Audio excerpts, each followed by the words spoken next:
Kiran comments పై reverse పంచ్లతో Telangana Congress నేతలు ఇరగదీశారు.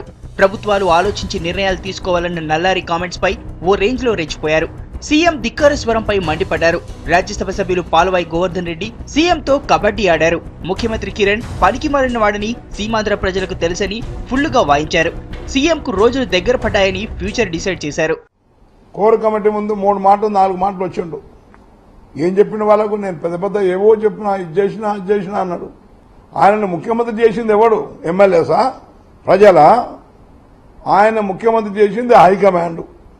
అటువంటి హైకమాండ్ను ఎదిరించి మాట్లాడగలిగే శక్తి ఉన్నదంటే ఆయన ఏమనుకుంటుండంటే నేను ఈ విధంగా మాట్లాడి ఏది తెలంగాణను ఆపలేకపోయినా ఆంధ్రప్రదేశ్కు తెలుసు ఈజ్ ద యూజ్లెస్ ఫెలో, ఇదంతో ఏం కాదు, ఈయన జిల్లాల్లో ఈయనకేం లేదు.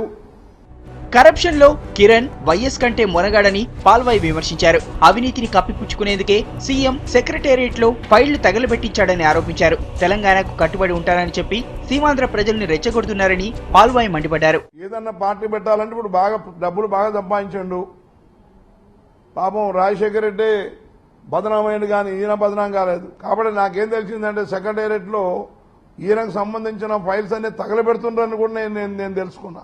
విభజనపై సీఎం కిరణ్ నాటకాలు ఆడుతున్నారని విహెచ్ మండిపడ్డారు. నల్లారిపై హైకమాండ్ ఫోకస్ చేస్తోందని అన్నారు. సీఎం ఇప్పుడు చెబుతున్నట్లు కోర్ కమిటీ ముందు ఎందుకు చెప్పలేదని విమర్శించారు. ముఖ్యమంత్రిగా ఉండి పార్టీని బలోపేతం చేసే లైన్ లో మాట్లాడాలి గాని ఇవాళ సిడబ్ల్యూసీ తీసుకున్న నిర్ణయం తప్పు అని ఏది సాటుకు చెప్పింది కాదు, డైరెక్ట్ గానే చెప్పిండు.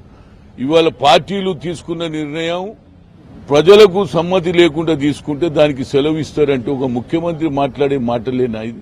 నైరాశ్యంలోనే సీఎం విభజన వ్యతిరేక కామెంట్స్ చేస్తున్నారని రాజ్యసభ సభ్యులు రాపోలు ఆనంద్ భాస్కర్ అన్నారు. ఎవరిని అడ్డంకులు సృష్టించినా తెలంగాణ ఖాయమన్నారు. అపోహలు సృష్టించడం ద్వారా తన జనం మధ్యలోకి వెళ్లగలుగుతాను అనేటువంటి భ్రమ తనకుంటే అది మిథ్యగాక తప్పదు. ఈ రకమైనటువంటి ధోరణిలోకి వెళ్లి ఆత్మద్రోహం మాతృద్రోహం చేయడం అనేటువంటిది మాత్రం సహించరానిది, చరిత్ర క్షమించదు కూడా. సీఎంపై కౌంటర్ అటాక్ చేశారు టీ కాంగ్రెస్ నేతలు. సీఎం ధిక్కార స్వరంపై హైకమాండ్ చర్యలు తీసుకోవాలని కోరారు.